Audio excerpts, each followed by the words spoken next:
It's interesting to watch you guys on camera. You know, you guys are both in Georgia right now, and you're basically brothers in the wrestling business. And there's a TV show we talked about last week that we mentioned we were going to talk about this week. A couple of brothers in the wrestling business. It's Heels on Stars. And you guys just recently watched, I think Jake, you saw for the first time episode 1 and 2, and that show really had a profound impact on you, right, Dallas? I guess with all the wrestling podcasts, because you handle some of the biggest names in wrestling who, Well, now he is the biggest. That's right. and um, He can do voices. yes. Let me start to bring her off. The I don't know, thousands of podcasts, because anybody can do a podcast. That's right. And Unfortunately. all around the world, there's got to be 1,000 different podcast people Man. that are talking about wrestling. Yeah, probably more than that. So it really kind of blew my mind as I just started doing any kind of research that anybody talked about heels. And I know Stephen Amell through Cody. I've met him. I'll tell you, the first time I saw him in the ring, I didn't know it was him. It was at All In, and I was up in the balcony for some people they wanted me to go up there and meet. And I just looked down, I started watching this kid work, and I was like, who is that? I mean, I don't even know who the hell that is. I go, he's pretty good. So I came downstairs and I go, Cody, I go, who was the guy that was just in that match? He goes, that's Stephen Amell. He's my buddy. But I go, that's Stephen Amell? And he had just walked through the curtain. Cody gave him a big hug, introduced us. I hugged him. I was like, dude, great job. Yeah. I mean, like, there's a thing to be an actor, and then there's things that like being a wrestler. And obviously, He's more wrestler than actor. he just grabbed it. It's kind of like, who's the biggest star in the world today? Oh, he's a wrestler. Yeah. The Rock. We couldn't be more prouder of that. And now Cena's killing it, but Batista killing it. So to see a guy come back over to our side and still do the acting part of it, I was impressed with him. So when I heard that this show that's called Heels, I heard about it probably 4 years ago. Oh, wow. Julie Yorn, she's one of the main producers. And I had, through a friend of hers, had dinner with her and got to know her, have her number. And when I saw the script, it's episode 1. I got to say, I thought it was kind of hokey Yeah. in the beginning. I thinking, wait a minute, they're going to try to be shoot, but show it's a work. And, how are they going to do that? And the script when I read it, I saw Wild Bill. That's me. That's going to be my character. And bottom line is, you look at the guy who plays that, and he, what's his name? I want to make sure I remember his name. Where the hell is he? How did I not write that down? Whatever his name is right now, that's the only guy should have played that. Chris Bauer. And what's his name? Chris Bauer. Chris Bauer. That's it. Yeah. He is one of us. He is one of the boys. He definitely stole some stuff. From the 60s and 70s. Yes. Yes. I thought there's nobody should have played him but him. What did you think about him, Jake? Well, I thought he did a phenomenal job, but I think when I watched it, Dallas told me about it, and I'm like, oh boy, this is going to be a bunch of shit. Because normally I just don't, I guess my mind's still caught up into the let's keep it a shoe, mentality for the fans. But they nailed some spots, man. They nailed some things. Like the first thing they did right was they exposed the babyface as a complete ass, selfish little bastard. That's what real baby faces are. Especially ones that never were heels. Yeah, that's what they are. I mean, if you go into the locker room and you look around, they ever going to get up and come shake your hand and ask you how you're doing. Facers are like, don't put your bag near my bag. What the hell? That's my mirror. Don't look at that mirror. Don't even look at that mirror. You know, they just nailed it so much. A typical baby face. But before you go, so that's Ace Spade. Yeah. And he's one of the brothers. And the other brother is Jack Spade, Yeah. who is Emil. And from my side of it, I remember him from Vikings. Oh, Like, I didn't see that either. that's a the kid can really act. And to grab the mannerisms of a baby face who's never worked as a heel Oh, and has monster entitlement. oh yeah. And From and- Arena Rats up. right on out, man. She plays a good rap. Mother. No, I'll tell you what, that chick's money. Kelly, I I think give her my money. Kelly Bugard, Berglund. Kelly Berglund. She plays this little crystal girl who's like, love the top baby face back Oh then. yeah. Football I star. love him. I love him. So there's a major infatuation there.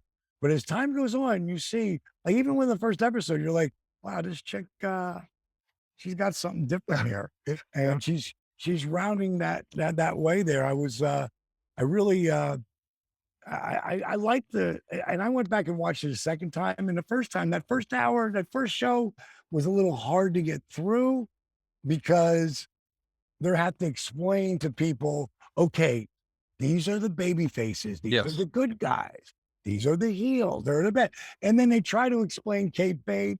Don't really, Yeah. they don't that really didn't do a good job. They did a bad job on that. That didn't. But I thought they did a great job with Ace being blinded by the light of Yep. opportunity in the big show. Yep. He's going to screw his brother over and leave the family behind, including the Mimbo. You know, Yeah, she ain't going. she ain't going nowhere with him. And this is just our, Figure this it is out. what happens. We're just giving you our Our feeling, interpretation. but being blinded by that light, and then the other brother having to do the hard thing. And I was really impressed with the finish of that match. Let's go there on that. Now, on the other side of it, we'll talk about that next week. All right. Because we'll get into where that goes. Yeah. But this is something that I think if you're a wrestling fan, You need to watch. like, You need to watch. and you haven't seen it yet, you're going to binge it. They play the fans pretty well too. Yeah, they do. Yeah. They really do. Better light than most people would have. Yes. Sometimes wrestling fans are poked fun at, but hey, they're just people enjoying something, man. And that's the part that I really respected of it because in Ready to Rumble, we had everything from Gould fans to the really hardcore Copenhagen Dippy Coupon Club trap. You go to WrestleMania 6 and you got Mary Tyler Moore ringside. Right. I went out and gave her $100 bills from DiBiase Yeah. and tried to get it back afterwards. But they do, and that's what I thought was a really good part. The wrestling fans are seen as like, we appreciate what you do. And that's where they even get to a point about being fake, don't use that word. Yeah. Where they could have said, like, it's not that people, they understand what this is. This is a show. This is, I can remember I was doing PR for Ready to Rumble, and everybody was so respectful except for one guy. And this one guy, he's a reporter, and he's asking me questions. And at some point I go, let me ask you a question. I said, you don't respect what we do you? He said, honestly? I said, yeah, honestly. He said, not really. I said, so let me ask you a question. Are you a Broadway fan? You're like, Broadway shows? He goes, well, of course. He goes, that's amazing. I said, what's your favorite Broadway show? He said, have to be Phantom of the Opera. I said, I don't want to spoil it for you, but the guy doesn't really get burnt with oil. And the other camera guys are just popped. And freaking, I said, dude, every night they do the same finish. I could work with the same guy 30 nights in a row. Never do the same finish. Never. It's never do the same match. Never grab the same emotions. Nope. I go, that's what makes ours really special. And the people who love what we do, they get it and they respect it. And today, what they're doing today is still different than what we did, but Yeah. it's still wrestling Yeah. and still the same fans appreciating these guys taking the most unbelievable, just watching some of the matches. I'll tell you what was a really great match that I really, really loved in AEW recently was when Bryan Danielson came in and worked with Omega. Mm. Like that match was really amazing. If you can't, if you watch that and you can't think that's amazing, then you're an idiot.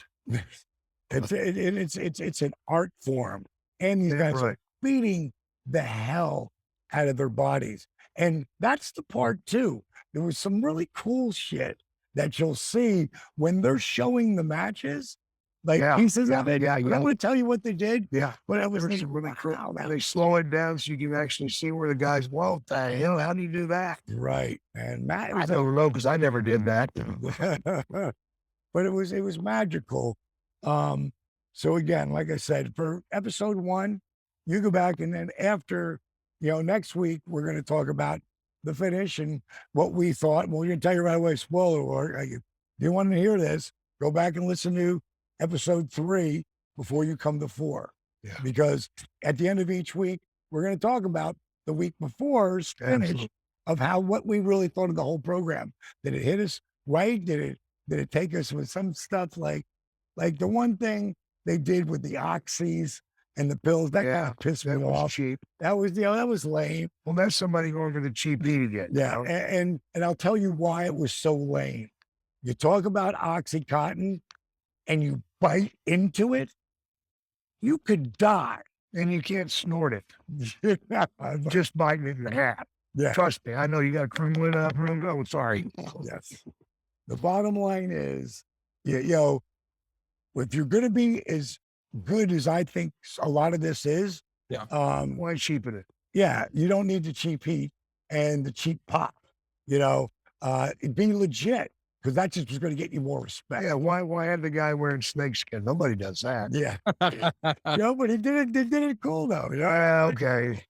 He did it cool. I didn't like his haircut. All right. I want to, somebody. Hey, Chris Bauer, great job, brother. You're my favorite character on the show. Really like I love what Ace is doing and Kelly and Jack. I like the wife too. Oh, I do too. She's A gorgeous. lot. But girl next door, The mom. yeah, The right. mom does a great job. Yeah, the mom does a great job. I mean, they're really, when you find something special like this, and that's another reason why It's we're different. about it. It's different. It's different. You might go, oh, it's lame, but you got to give it a get. I didn't really get into it when I started watching it until the 3rd episode. For the first 2, but going back, I got into it right away again to look at it again so we could talk about this. So, Yeah. like I said, that's what It's we're like anything else. If you watch it 2 or 3 times, you're going to pick up different things. right. Marlon Brando said it best years ago. So the greatest actors in the world are professional wrestlers because they go out there and do it every night in front of a different crowd and for a different opponent, and they get it done each and every time. It's funny too because that same shit you did in Memphis ain't gonna get over in Tampa, Florida. You have to read the crowd. You have to read your crowd each night. That's what a lot of guys have a problem with. well, let me mention, I totally agree with you guys on heels. I didn't love the first episode. I thought, well, I don't really think that, some of it was a little silly. It felt like they were hitting you over the head with it. But this is a show made for us wrestling fans. Some of the titles of the show are Kayfabe, Dusty Finish, Cheap Heat, cutting promos. But I do agree with your assessment, Dallas, that it took me a few episodes to get into it, and now I love it. But don't just take our word for it. Right now, everybody in the world is talking about Yellowstone. It's probably the biggest show in the world. If you go to Rotten Tomatoes, it's got an 80% average tomato meter and an average audience score of 85%. Squid Game, which is the most watched show in the history of Netflix, has 94% and 83%. Ozark, which is probably the second biggest hit on Netflix, has 81 and 89. Heels has 96 and 92. It's rated higher than any of those other shows. So if you're a wrestling fan, I did not know that. if you're listening to this show and you're a wrestling fan, you owe it to yourself to watch Heels, but don't give up after episode 1. Hang on. This is critically acclaimed, but unfortunately, Dallas, and you alluded to this last week, Not a ton of people are watching this. The ratings were not through the roof, but it is a critical success. And if you're a wrestling fan not watching it, you're missing out. Lost. And the only way we're going to get more content like this is to support this show. So go out of your way to find it on Stars. No, 100%. You know what I liken it to? Friday Night Lights. Mm-hmm. Friday Night Lights did not have the viewership, but they were critically acclaimed through the roof. And to me, that's the best of all the shows I've ever watched, because those characters, like, you felt for it, you were with them. If you didn't like football, They stole your hearts. yeah, they really did. And that's what we do. Right. And there's going to be people who are going to tune in who aren't wrestling fans. And I think you will dig it too, because you'll start to understand like how things work and how it happens and how you tell the story. Some of the turmoil. Oh, yeah. A lot of the turmoil and the backstabbing and people who get really upset that why not me? Why not me now? No, I deserve the Rooster guy. He's awesome. You say Rooster? You don't like That's that? that's just not Terry Taylor. I mean, he actually gets over in this one, though. Alan,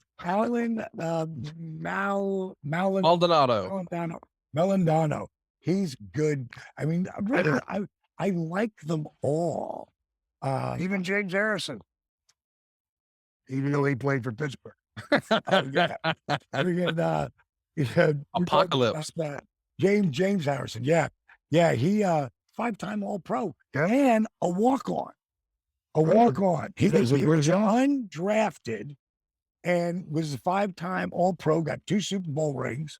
And they all, I really think that getting in second season, I think whoever really pushed this could, it could really turn into something big. And it's another thing for wrestling fans to give yourselves credibility with your friends who are pissed off at you because you like wrestling. I mean, you guys are right on the money with that. My wife, Megan, for obvious reasons, is not the world's biggest wrestling fan, but she never missed an episode of Heel. She couldn't wait to see it. So much like my mom doesn't love football, but she won't miss Hard Knocks on HBO.